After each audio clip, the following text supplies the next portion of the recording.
Welcome to Another Guy Bicycles, hanging out with the guy. Hi, I'm Justin, the guy. So last video that I did on the Le Mans was when they had this hybrid conversion on it. So what they did is they put these on a road bike, which I've seen it happen several times, which is fine. But it's almost better, to just get a hybrid bike because this makes it really kind of road squirreliness sometimes. But anyway, some people just don't have those means, so they just switch out the shifting and the brake levers that are specific for road componentry. So taking all this jungle gym stuff off, I will be parting that out later. And what I did replace it with is the matching Ultegra componentry with Ultegra shifters that matches the Ultegra brakes as their drivetrain as well. Also, I switched out the stem to the more standard 31/8 sizing bar with a carbon bar, just to kind of polish this bike up a little bit. Also, I did a ton of detailing to this frame because there are scratches all over it.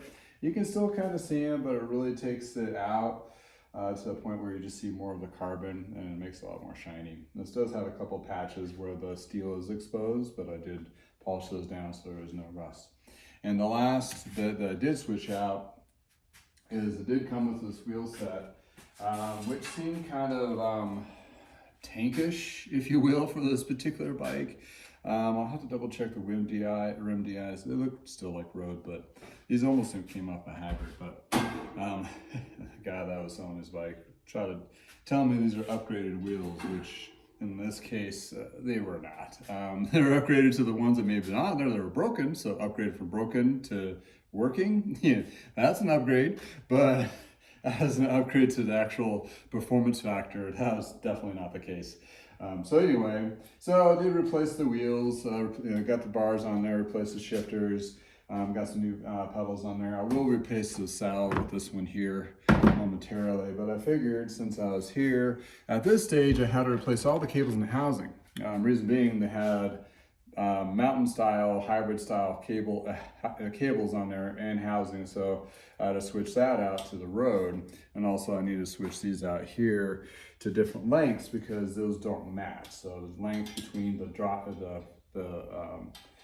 actual cable stops to where the shifters and the brake levers were a different lengths, so those all had to be replaced, which I replaced most of them anyway, so that's not a very big lift. So I got to put on my geeky bifocals to I did cut these to the length that I need. When installing these,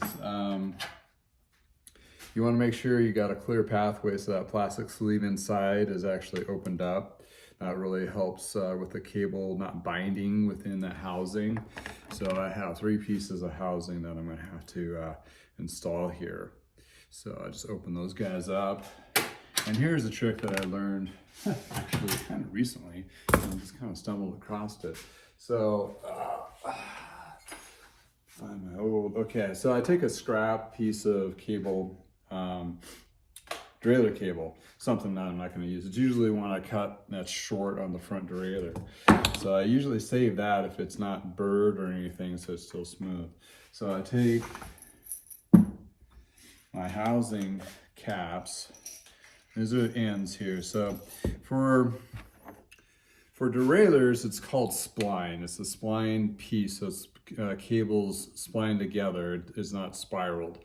So you got to put a cap on this because it'll blow out. And you'll see older shifter housing that does blows out, and it looks like a little rat nest. So my little trick that I do is I take the cable housing stop, thread it onto cleaner cut.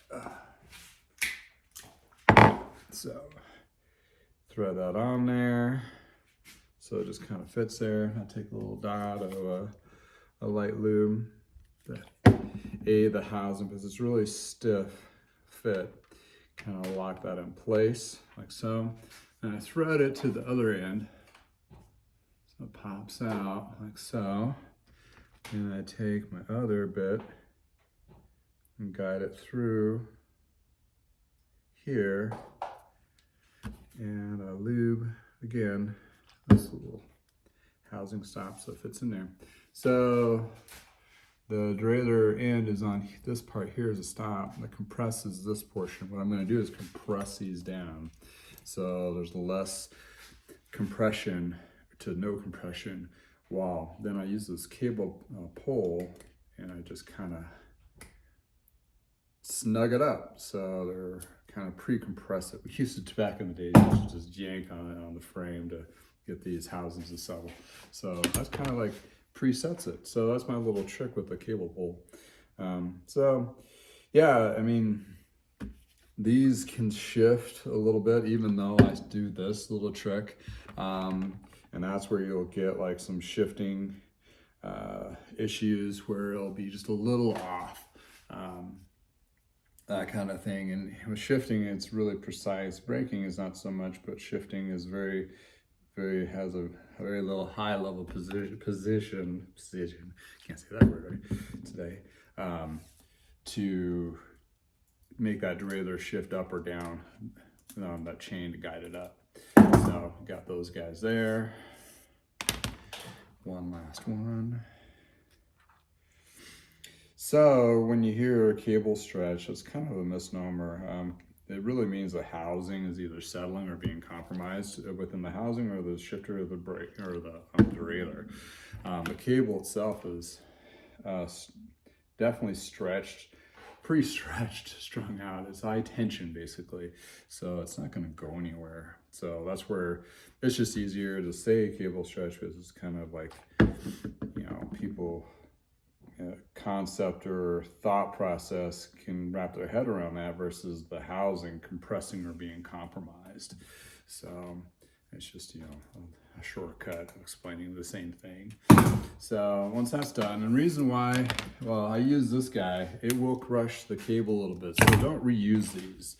That's why I use the scrap. So it's just one and done and toast, and I throw it away so I don't accidentally use it again.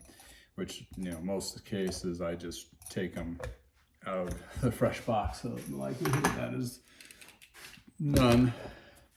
And then, since your housing has been cut the length and capped, they're ready to be installed. So the initial installation is you just kind of thread your derailleur housing.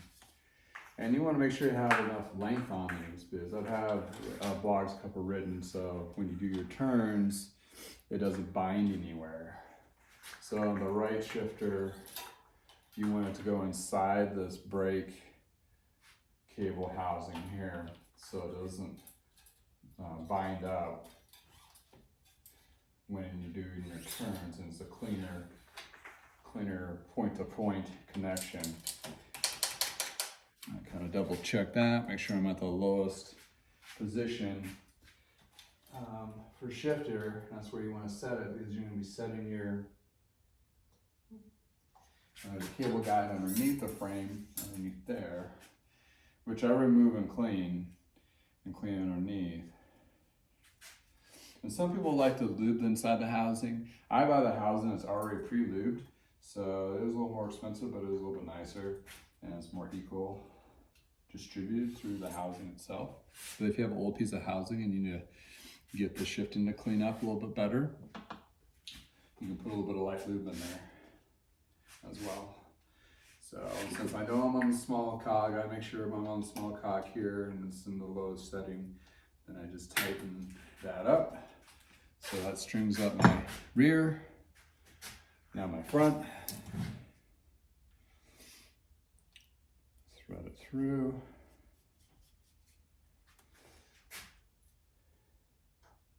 Go through this cable guide.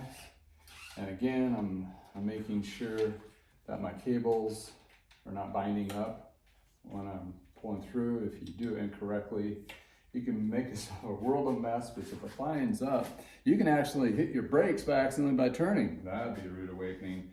And all of a sudden you're on the ground, I'm not sure why. This one also has the cable guide underneath.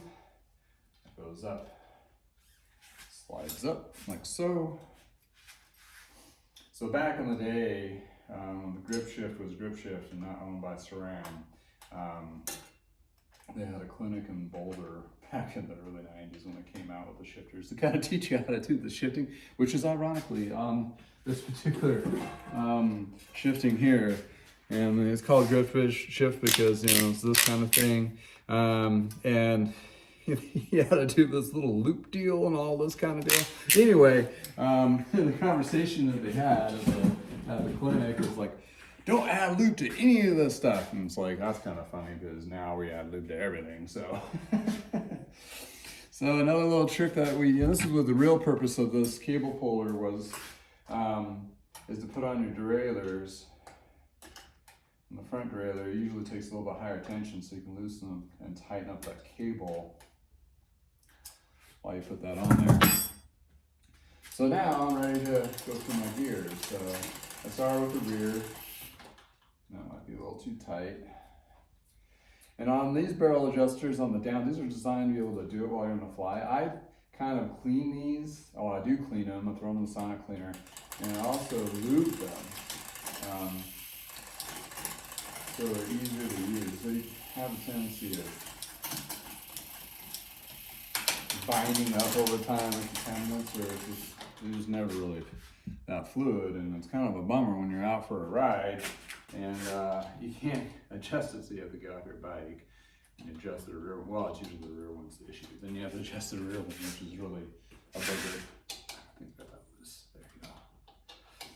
So how precise this is each click is a gear, right? So this is the cable is the nerve, the housing is where it goes, the network, and the derailleur is the muscle. So you want to get that to respond properly. So I go through and get these to equal out for each shift. Then I proceed to my front derailleur. I realize off the bat this needs to be tightened up. There's a whole bunch of videos out there on how to adjust derailleurs and so forth. I'm not going to get into that because they got it covered. Park Tools is an excellent source for videos for working on your bike.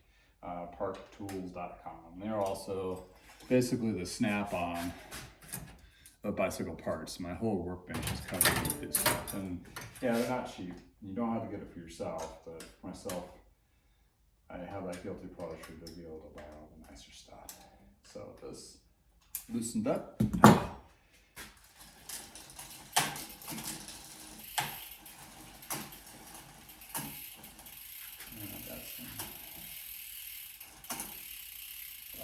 Limit screw. Yeah, I'm too tight. And limit screws prevent the derailleur from going too far or too short. It's just a little too short. So hopefully I got a shifter set that works well with this drivetrain, even though it's the same vintage.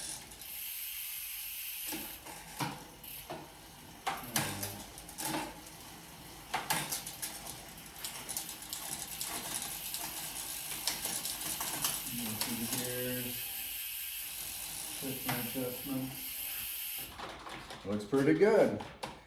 And the last step when you get all your cables and everything strung up is cable ends. The cable ends prevent the cables from fraying.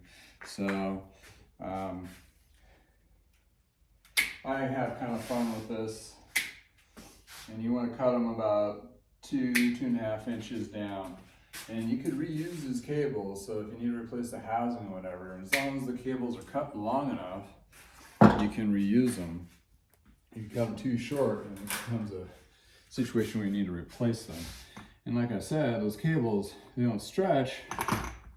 It's usually the housing that gets compromised. So if you clean up with a Brillo pad with the cable,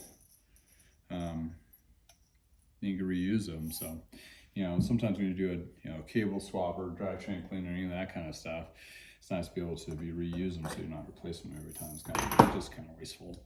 So I have the fun of having different color cable ends, and what these are, these little caps go over the cable. And so, crimp these guys on there real quick.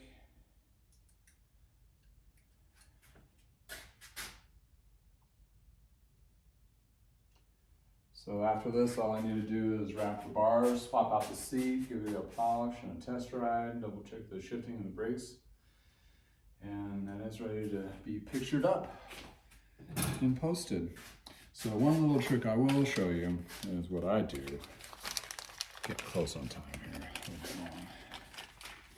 So take a micro zip tie. These are magical for the front derailleur. This little thing, dingy, dingy, dingy, dingy, dingy, every time you pedal.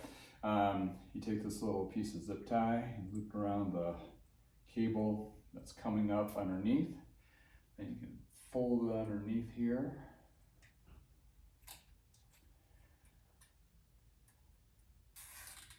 And you get that zip tie to hold it down. So it's kind of zipping to itself. It's not going to affect the shifting if you do it right. And that's where this kind of handy little tool comes in. Put it in here, like you're tightening up the cable. Oh, I broke it. And you zip it on there snug. Not excessively tight. Do that again. And that way you can just cut the little plastic zip tie when you need to change your, clean your derailleur or whatever, or replace it. And this stays out of the way. And you take your, there they go, little snips. Snip up the excess. And nice and clean. There you go. Well, thanks for hanging out with the guy and watch me finishing up the conversion back to its original state with original parts. And this is the awesome Le Mans, and some people will have a great ride. It has a lot of life, has a ton of life left in it, as well as a lot of the bikes I work on. So just bringing it back to where it was. So thanks again for hanging out with me. Until next time.